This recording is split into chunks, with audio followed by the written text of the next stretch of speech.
We ranked some heroes from the MCU in One Punch Man on a previous video, so now it's time to rank the villains of the MCU in accordance to their disaster level. Just a quick note, usually human criminals in One Punch Man are assigned bounties in accordance to their threat, similar to the hero rankings instead of disaster levels. However, for the sake of simplifying the video, we'll group human villains in with the monsters using the disaster level categories. What is a disaster level though? To put it simply, when a monster is identified, it is assigned a threat grade to determine the overall scale of danger it poses to humanity. It's an aggregate measure which takes into consideration the monster's power, aggressiveness, destructive potential, and difficulty of extermination, among similar factors. Even despite this system, many monsters within the same grade can be of significantly varying power, such as a low-level dragon like Monster Bakuzan, sharing a threat level with a far stronger creature like Elder Centipede. And finally, this scale of danger is in relation to the capabilities of One Punch Man's world. One MCU villain might be a threat to all of humanity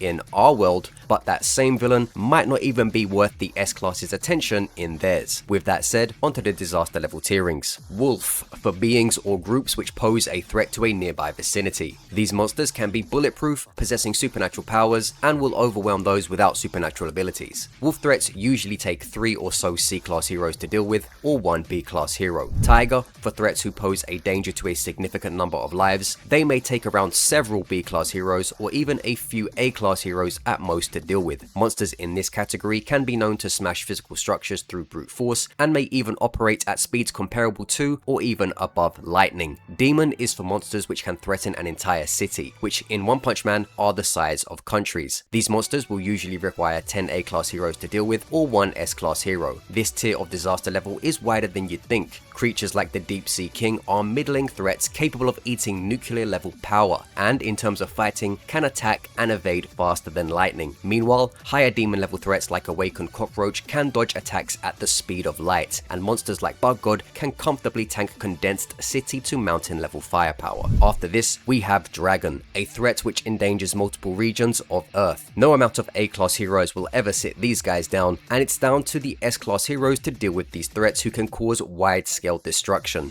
Physically, they're capable of combat speeds into the faster than light range, which is different from traveling speed to remind some of you who need reminding, and they possess outrageous amounts of power which involve being able to destroy entire meteors, continents, or even the planet itself. And last, we have God. This is a threat which endangers all of humanity as we know it, even despite all of the S-Class protection at hand. MCU villains, it's showtime. Bullseye is up first, and he's the man who never misses. Well, unless he's trying to hit Daredevil, then he can miss, and the problem for Bullseye is numerous C-Class heroes are just as fast, if not faster than Daredevil, while also being notably stronger. Bullseye can be put down by regular human strikes, so when the C-Class heroes are effectively operating around super soldier level, to use an MCU comparison, most of them are going to be dealing some severe head trauma to Bullseye when they get their hands on him. Sure, his accuracy will be very effective in terms of hit scoring, however, if people like Daredevil can evade and deal with his projectiles, C-Class heroes will be able to as well, with the additional factor being C-Class heroes have more durability than people like MCU Daredevil, so even if Bullseye lands, it's going to be a lot of surface level damage which doesn't hurt C-Class heroes enough to stop their advance. Wolf level for Bullseye.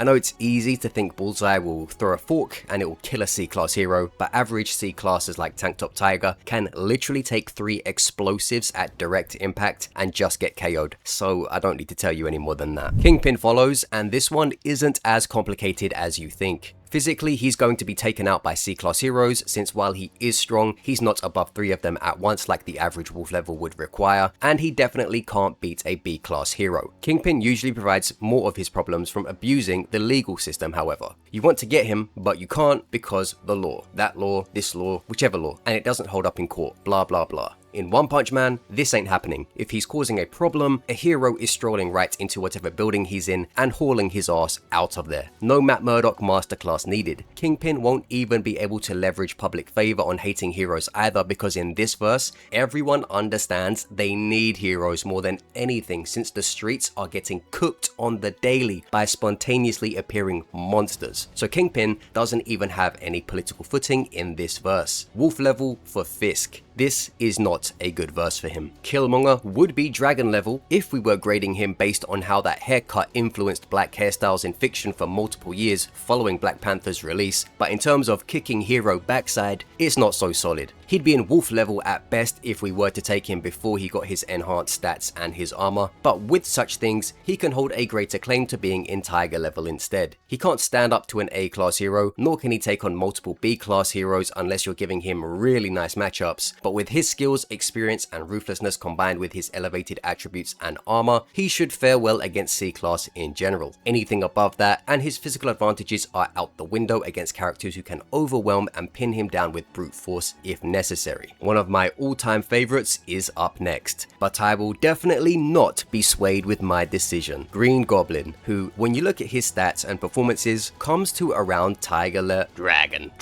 level. What? Dragon level. But you don't have the stats for Dragon. Fuck the stats. Dragon level. Now. No, this is my tier list. Sorry, I was hearing things. Anyway, Green Goblin is a certified classic and is one of Spider-Man's best foes for a reason, and in my opinion, one of the best Marvel villains of all time in both screen and comic. As far as the MCU goes, Goblin is enough of a powerhouse to go toe-to-toe with Spider-Man, which is a huge feather in his cap, since I think people often forget he's around the physical level of the wall crawler due to the Goblin's heavy focus on projectiles and gliding. With his power, approach, weaponry and glider, he'd certainly be a tough cookie for the C and even B class, but his level is no higher than A class at best, meaning Dragon level is where Tiger level for Norman. Crossbones would have a lot of great fights with C class heroes. He can stand and bang with Cap for a respectable amount of time, but I wouldn't put Crossbones above being able to fight 2 or 3 C class heroes at once, nor could he contend with B class. He's good, tough and skilled, but his offense is too limited and he relies too much on outright force. He'd handle your average One Punch Man thug or policeman, but heroes from C class or B class are a different story. They could literally punch him into the air, evade his best attacks, and eat any punches he throws. Wolf level for Crossbones, who just gets physically dominated after the fight goes on long enough, and if there's multiple C class, then it'd be like fighting a few super soldiers at once, and he's obviously not got that in the bag. Doc Ock is a guy who created a little something that makes him harder to deal with, and it's those mighty robotic arms of his. They'd be a handful for any C class hero due to their number and application, and with the strength of such robotic limbs being above what you'd expect from any human, Doc Ock could certainly be a tough adversary for those not operating around A class level or close to it. However, for all of his advantages with those octopus arms, once speed is on the menu and he can't afford that order or the tip which comes with it, he's getting blitzed out of the game, and A class come with enough oomph to take those robotic arms out too if they tried to get involved. Tiger level for Doc Ock, who can abuse his equipment up to high B class or so, but certainly has no chance at A class or when dealing with a bunch of Bs who can all nail him very quickly once they hit, and they certainly will be.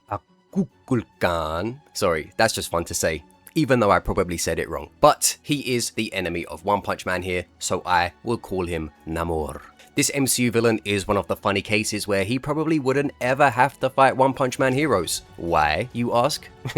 Well, he's a being who lives underwater and claims to rule the sea. I think he probably ran into somebody down there who put all of that to bed pretty early. You know who I'm talking about. But let's say the Deep Sea King didn't find him and use his little ankle wings as teeth flossers. How's he doing on the surface? Well, he should be above the likes of Green Goblin and Doc Ock, but he's not so much above them that he reaches the demon level, making him something of a particularly strong tiger level. He'd get blitzed and cut to shreds by the Atomic's disciples, and a small crew of A class could realistically take him down through a combination of speed, attack power and lethal equipment. Sure, he can fly, but he has to get close, and that's where he's very open to attack. In water, he'd do better, no doubt, but to be a threat to One Punch Man humanity, he'd have to come out of the water, so it's not really applicable. I know some people tried to take some random statement from a Wakandan or something about him being strong as the Hulk, but come on, stop it, that's obviously not true. Speaking of Hulk, what about his homeboy Abomination? I didn't watch Shang-Chi or She-Hulk, so I'll just go with the original one. Now, as you can probably expect, he's not fast enough to keep up with much of A class, let alone S class. However, we're now at a stage of power and durability, which means he can start to force his way into tiers those without such extra traits can't. A class heroes would be whisking around Abomination and treating him like a raid boss, but at his level of strength and toughness, it will take S class power to bring him down. Speed is very important in battle, especially if you're not leagues above what the A class can stick on you, which is why strong but slower characters like Namor can't really cut it into Demon since they just get worn down by quicker heroes who can hurt them. Demon level for Abomination, who would be a huge risk to many people since he'd be capable of bulldozing his way through many areas on his toughness alone, and despite A-Class being good enough to stay in the game, they don't have what it takes to reliably put him down, so S-Class will be needed. Obviously, I'm not including a My Mask in these generalizations, otherwise it breaks the tierings. If Abomination's gotten worse, or even better in those extra appearances I haven't seen, then that's on me. But from the Hulk movie, I'm going with Demon. Loki, from what I understand, has ascended to some new position courtesy of his TV show. I didn't watch that since the MCU post-Endgame just got very hit and miss, mostly miss, so I wasn't as interested in a lot of it. However, from what I've been told, he's not a villain anymore, and he's keeping the multiverse together or something along those lines. Doesn't matter. We're treating him as the god of mischief Loki here, the villain one. The movies constantly made it pretty clear that he cannot fight the likes of Thor, Hulk, and even Strange was making a fool of him that one time. However, they also made it clear he's above the likes of Captain America and such. I'm going to go with Tiger.